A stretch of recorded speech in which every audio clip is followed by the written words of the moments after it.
सभी को नमस्कार। संस्कृत विद्या चैनल में आप सबका स्वागत है। आज हम कक्षा 10वीं विषय संस्कृतम प्रथम पाठः शुचि पर्यावरणम यह पाठ पढ़ने जा रहे हैं।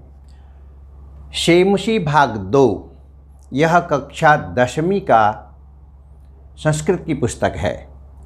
कक्षा 10वीं की संस्कृत की पुस्तक शेमुषी भाग 2 यह इसका प्रथम पाठ है शुचि पर्यावरणम, जिसका अर्थ है शुद्ध पर्यावरण। यह शुद्ध पर्यावरण वाला पाठ शुचि पर्यावरणम हम 3 भागों में पढ़ेंगे, जिसमें से यह पहला भाग है। भाग 1, भाग 2 और भाग 3 में इस पाठ को समाप्त करेंगे। ये प्रथम भाग आज हम आपके समक्ष प्रस्तुत कर रहे हैं। तो शुरू करते हैं पाठ को। शुचि पर्यावरणम अयं पाठः आधुनिक संस्कृत कविः हरिदत्त शर्मणः लसल्लतिका इति रचन संग्रहात् संकलितोऽस्ति। अत्र कविः महानगराणां यन्त्राधिक्येन प्रवर्धित प्रदूषणोपरि चिन्तितमनः दृश्यते। स कथयति यत् इदं लौहचक्रं शरीरस्य मनसश्च शोषकम् अस्ति। अस्मादेव वायुमण्डलं मलिनं भवति। कविः महानगरीयजीवनात् सुदूरं नदीनिर्झरं वृक्षसमूहं लताकुञ्जं पक्षिकुलकलरवकूजितं वनप्रदेशं प्रति गमनाय अभिलषति। अब आपके सामने हम पाठ का सार प्रस्तुत करेंगे। पाठ का सार, इस पाठ में क्या कहा जा रहा है, जो पाठ है शुचि पर्यावरणम। पाठ का सार जरा देखिए। प्रस्तुत पाठ आधुनिक संस्कृत कवि हरिदत्त शर्मा की रचना संग्रह लसल्लतिका से संकलित है। इनमें कवि ने महानगरों में बढ़ते प्रदूषण पर चिंता व्यक्त करते हुए और मानव कल्याण के लिए पर्यावरण शुद्धि व स्वच्छता का संदेश देकर शुद्ध पर्यावरण की ओर जनजागरण करने का प्रयास किया है। महानगरों में दिन रात दौड़ते हुए यातायात साधनों से मनुष्य का शारीरिक व मानसिक ह्रास हो गया है। इस कारण वहाँ रहना मनुष्यों के लिए दुष्कर हो गया है। काले धुएं को छोड़ती असंख्य गाड़ियों के कोलाहलपूर्ण मार्गों पर चलना भी कठिन है। प्रदूषित वातावरण के कारण वायुमंडल, जल, भोज्य पदार्थ और समस्त धरातल सब कुछ अति दूषित हो गया है। अतः प्रदूषण को दूर कर पर्यावरण को शुद्ध करना चाहिए। प्रदूषित पर्यावरण से दुखी कवि की इच्छा है कि वह कुछ समय के लिए महानगर से दूर प्रकृति की गोद में एकांत वन में वास करे, जहाँ पवित्र व शुद्ध जलपूर्ण नदियाँ, झरने और जलाशय हैं, जहाँ पक्षियों के मधुर कलरव से वन प्रदेश गुंजित है। चकाचौंध पूर्ण इस वातावरण से दूर प्राकृतिक दृश्यों को निहारते हुए जीवन को रसमय करना चाहता है। कवि की आशंका है कि इस प्रदूषित पर्यावरण में हमारी संस्कृति, प्राकृतिक छटा, पाषाणी सभ्यता लुप्त न हो जाए। सुखमय मानव जीवन की कामना करता हुआ कवि पर्यावरण को शुद्ध व सुरक्षित करने की प्रार्थना करता है। ये आपके सामने पाठ का सार प्रस्तुत किया गया है। अब शुचि पर्यावरणम, इसमें जो श्लोक हैं उन श्लोक का गायन, उन श्लोक का सस्वर वाचन किया जाएगा। श्लोक का सस्वर वाचन जरा सुनिए। दुर्वह मत्र जीवितं जातं, दुर्वह मत्र जीवितं जातं, प्रकृतिरेव शरणं शुचि पर्यावरणं, शुचि पर्यावरणं। महानगर मध्ये चलदनिशं कालायश चक्र वक्रम मनः शोषयत तनुः पेशयत भ्रमति सदा वक्रम दुर्दान्तैर्दशनैरमुनस्यान् दुर्दान्तैर्दशनैरमुनस्यान् नैव जनग्रसनं शुचिपर्यावरणं शुचिपर्यावरणम् कज्जलमलिनं धूमं मुञ्चति शतशकटीयानं बाष्पयानमाला सन्धावति वितरन्ति ध्वानं यानानां पङ्क्तयो ह्यनन्ता यानानां पङ्क्तयो ह्यनन्ता कठिनं संसरणं शुचिपर्यावरणं शुचिपर्यावरणम्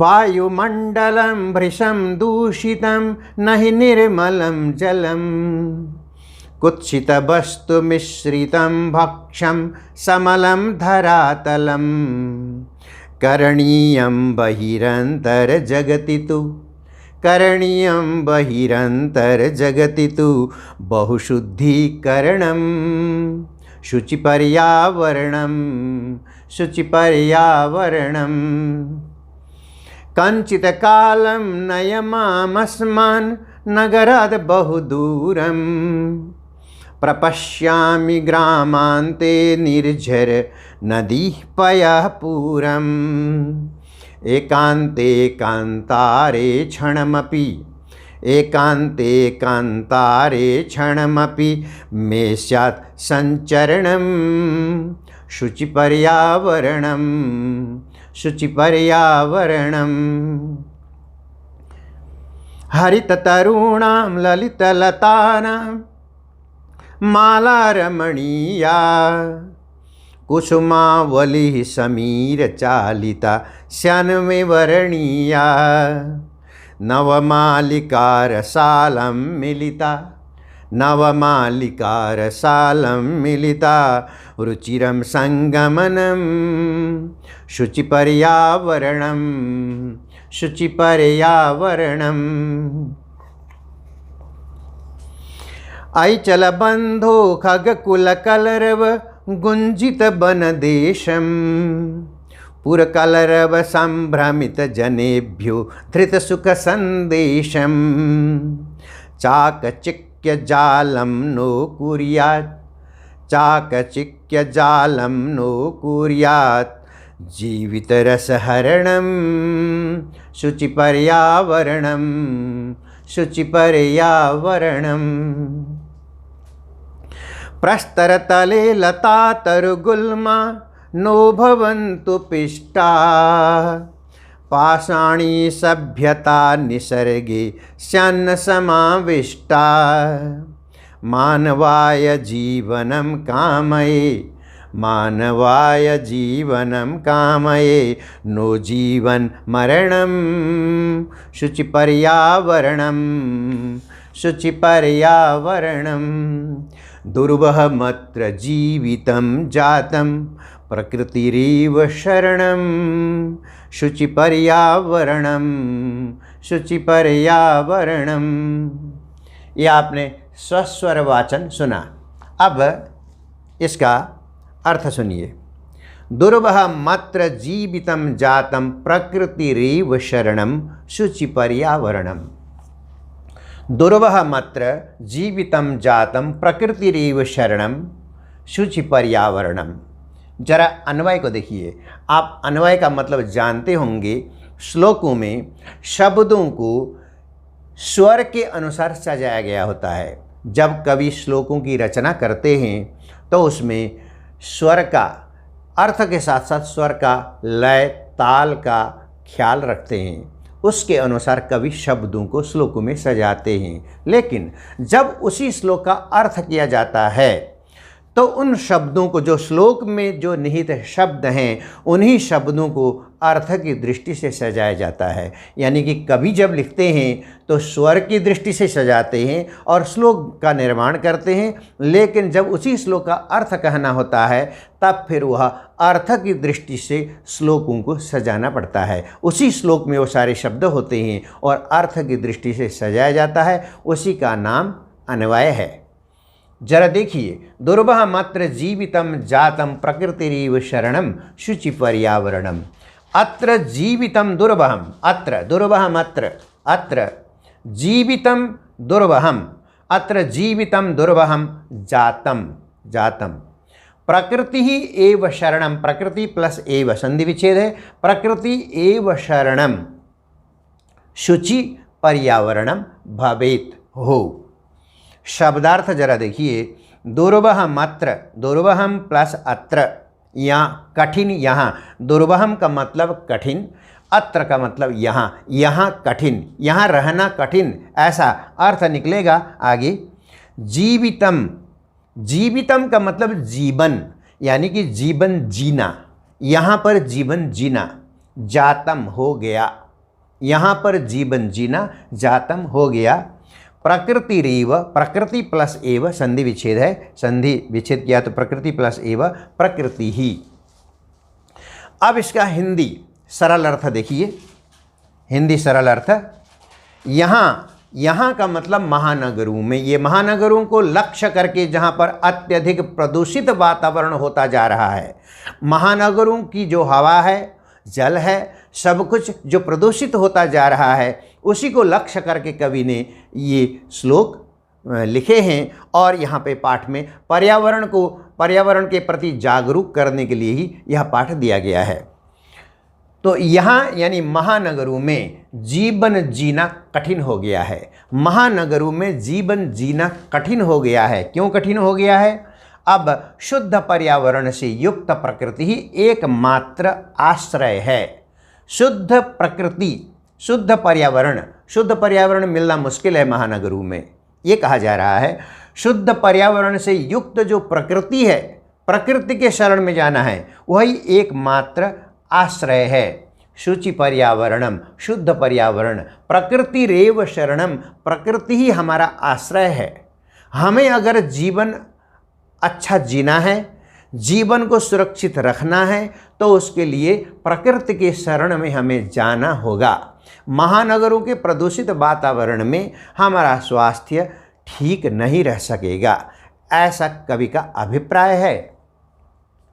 इसको अन्वय की दृष्टि से फिर से अर्थ देखते हैं। अत्र जीवितम दुर्बहम जातम, यहाँ पर जीवितम जीवन जीना, जीवन यहाँ पर दुर्बहम कठिनम, अत्र जीवनम कठिनम जातम, कठिन हो गया, जातम का मतलब हो गया। यहाँ पर, यहाँ अत्र महानगरी, यहाँ पर मतलब महानगर में जीवन कठिन हो गया है। प्रकृति एव शरणम, अब प्रकृति ही हमारा शरण है, प्रकृति ही हमारी आश्रय है। इस तरह से कवि कह रहा है शुचि पर्यावरणम, शुद्ध पर्यावरण की ओर हमें अग्रसर होना पड़ेगा, शुद्ध पर्यावरण की ओर हमें जाना होगा, तभी हमारा जीवन सुरक्षित रह सकेगा। इस प्रकार से कवि ये जो पहली पंक्ति है, दुर्बह मात्र जीवितम जातम प्रकृतिरेव शरणम शुचि पर्यावरणम, इतने का अर्थ कवि ने इस प्रकार से व्यक्त किया है।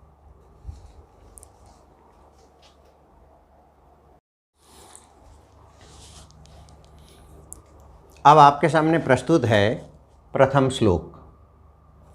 प्रथम श्लोक, दुर्बह मात्र जीवितम जातम प्रकृतिरीव शरणम शुचि पर्यावरणम, यहाँ तक हो गया है। अब अगला, महानगर मध्ये चलदनिशं कालायश चक्रम मनः शोषयत् तनुः पेशयत् भ्रमति सदा वक्रम दुर्दान्तैर्दशनैरमुनस्यान्नैव जनग्रसनम शुचि पर्यावरणम, शुचि पर्यावरणम। श्लोक है। अब इसका अन्वय देखिए। महानगर मध्ये अनिशम चलत कालायस चक्रम मनः शोषयत तनुः पेशयत सदा वक्रम भ्रमति अमुना दुर्दान्तै दशनैः जनग्रसनम न एव स्यात्। कवि क्या कल्पना कर रहे हैं वो समझने की ज़रूरत है। शब्दार्थ, चलत अनिशम, चलत चलता हुआ, अनिशम दिन रात, दिन रात चलता हुआ। चलत अनिशम के बीच में संधि विच्छेद हो गया है, संधि विच्छेद कर दिया गया है। चलता हुआ दिन रात। शोषयत सुखाते हुए, सोखते हुए, सुखाते हुए। कालायस चक्रम, लोहे का चक्र, लोहे का चक्र यातायात के साधन के लिए कहा गया है। तनु माने शरीर, पेशयत माने तनु को, शरीर को पीसते हुए। वक्रम टेढ़ा, टेढ़ा होकर के चलना।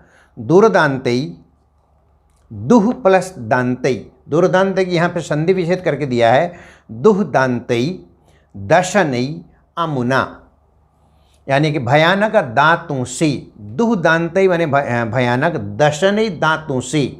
दुह दांतई खतरनाक दांतों से, दशनई दांतों से। दुह दांतई खतरनाक दांतों से, अमुना इससे जनग्रसनम मानव विनाश ना हो, ऐसी कल्पना कवि के द्वारा किया जा रहा है।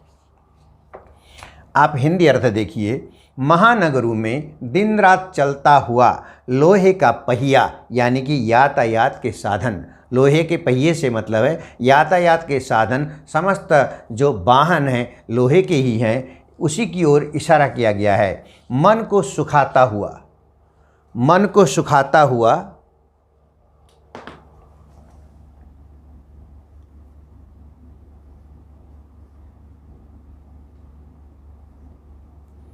मन को सुखाता हुआ, शरीर को पीसता हुआ। मन को सुखाता हुआ, शरीर को पीसता हुआ सदा टेढ़ा घूमता है। इन भयानक दांतों से मानव का विनाश ना हो। अब इस हिंदी अर्थ को मैं फिर से समझाऊंगा।